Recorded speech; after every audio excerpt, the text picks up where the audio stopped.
Hi everyone, Jennifer Penton here again. I have a lot of great things to show you right now, specifically other video and stills that I wanted you to add to Delicious Piece.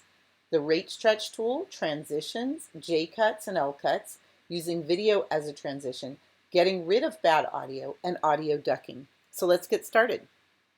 I'm going to play through this just a little bit so you can see what I've got here, and then we'll go from there. So if we take a look here, this is my sort of rough cut beginning of my Delicious Piece video.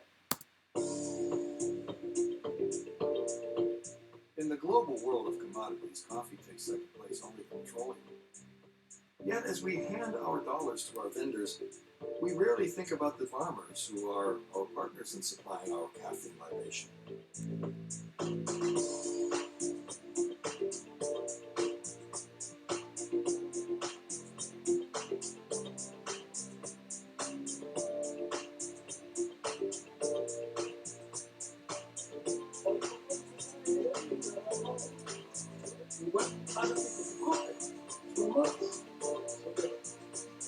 Everywhere you go to I remember before this formula was set up, we used not to sit together as we are right now. Okay, so it's coming along, but there definitely are problems, and I'm going to show you how to fix those problems. So let's get started. The first thing I'm going to just mention is you'll notice I have other video and other clips in here that were not provided to you, such as this really nice visual from Google Images. And then if I kind of go through here, you'll notice I have another really nice image that makes sense that I also got from Google Images. You can get these images, you can pay for images like this from Adobe Stock, from Getty Images, there are lots of other places, okay?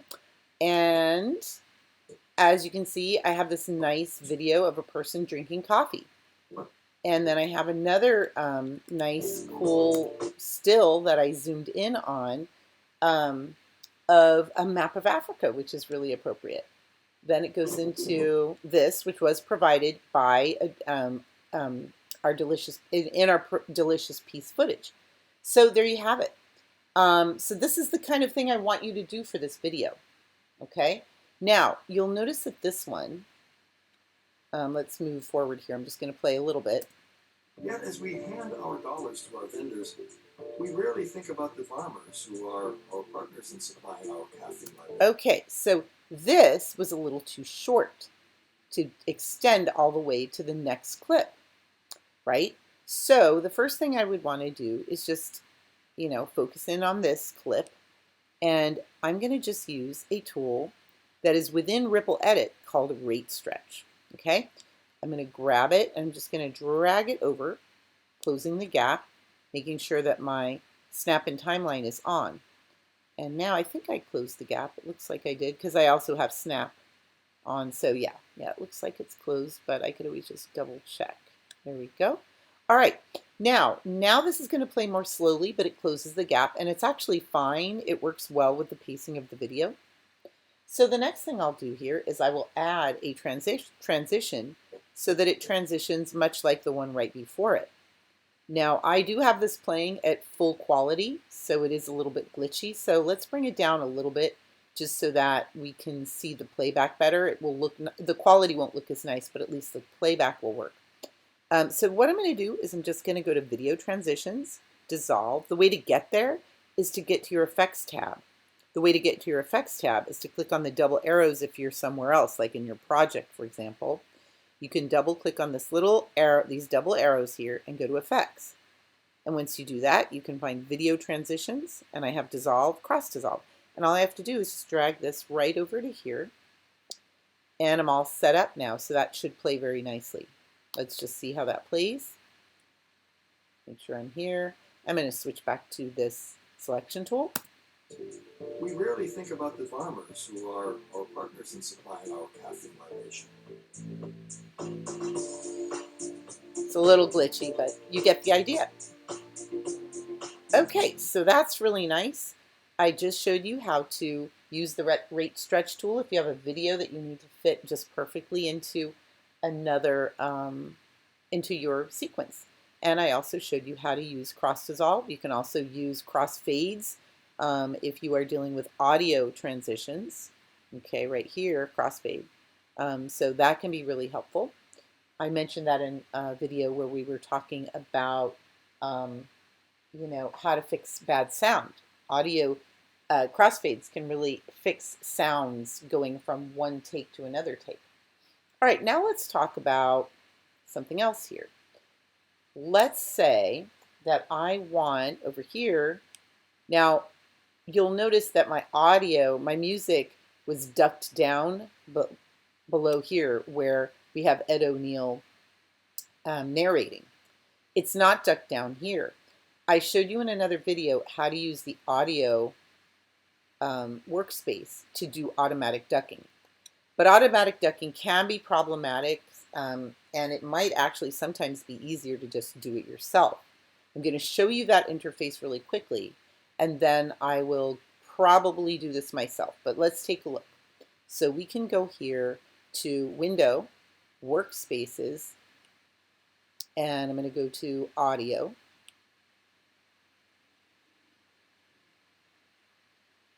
And if I look at how this clip is tagged, you'll recall from the other video that I made that I tagged my video appropriately. So in this case, this video should be tagged as, and let's turn on my link selection toggle. So this video here is all dialogue. So I'm going to tag it as dialogue.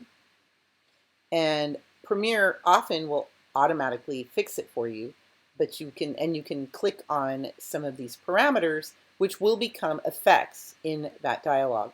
So I'm enhancing speech, for example. Okay, my audio, my music right here has already been tagged as music. How do I know this? Because I see right here, and let's just move this over so you can see it a little bit better. It's tagged as music, and I'm telling it to duck against dialogue clips. And the way that works with ducking, and sometimes you have to open ducking, so I'm just going to open that. You want to check the box here, is you would tell it how you want it to, what its sensitivity should be, duck amount, fade duration, etc. And then you just generate keyframes. Now I'm going to do that hoping that it works. As you may notice here, and let's try to make this bigger so you can see better, I already ducked it by hand over here, and it ducks down, sounds a little bit better underneath Ed O'Neill's narration. But let's see how it's going to work if I click on Generate Keyframes again. So this may take a little while. It's surprisingly slow. Oh, it actually did a great job. It did it just like it did it over here. So let's see how it sounds now. So you can see those keyframes right there.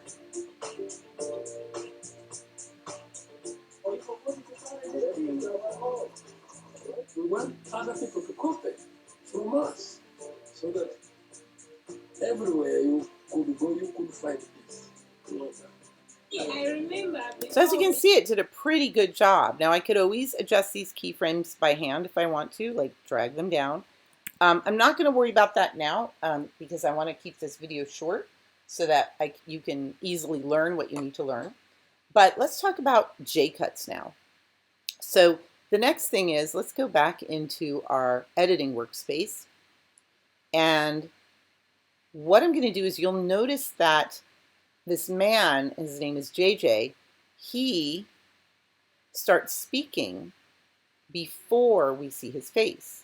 I made that as a J-cut, and I'll show you how to make J-cuts. So, for example, here, what it originally looked like was this. First, when you want to play with J-cuts and L-cuts, which are split edits, where basically a J-cut is where the outgoing video goes past the incoming audio.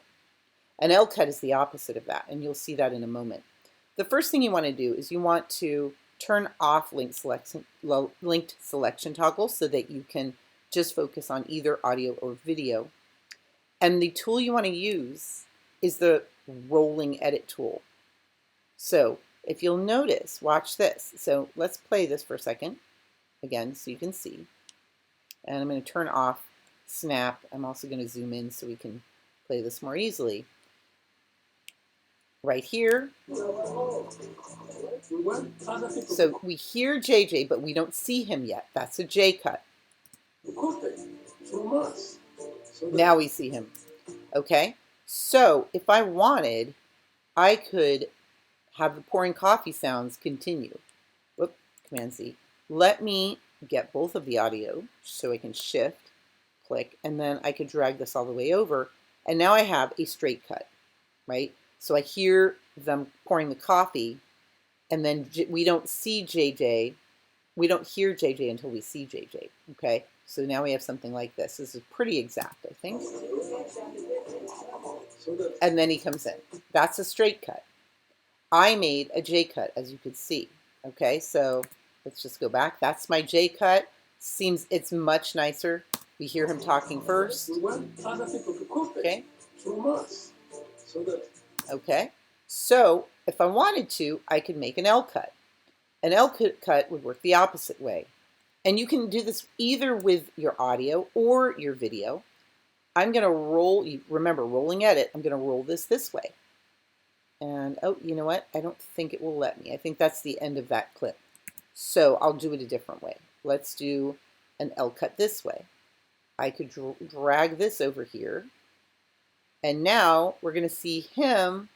We're going to see the opposite. So this is an L cut. So the outgoing video comes in. The outgoing video exits before its sound. Okay? So let's see what an L cut looks like. And you can see it looks like an L.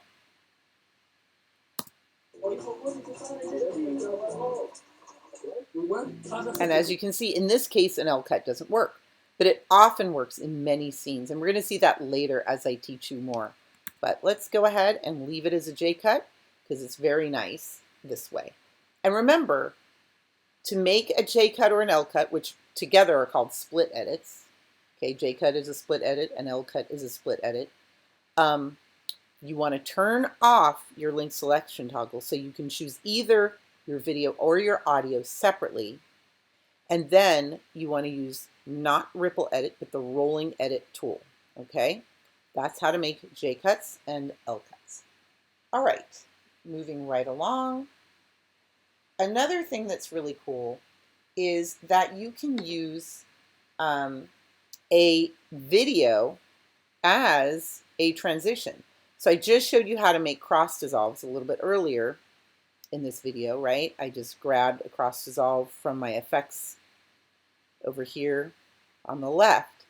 But you'll notice in this case, I am using a video on video track 2 as a dissolve. Okay, so let's take another look at that. That's looking pretty good. Everywhere you could go, you could find peace. Yeah, I remember before Peace Camera was set up.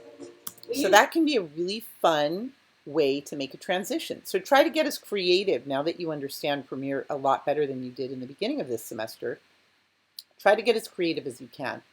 Now notice when this woman starts talking, there's a little sound that you hear. You hear it before, as she starts talking. So how could we get rid of that? Well, there are lots of ways. We could manually lower the volume, right? Using the pen tool by making keyframes in her speech.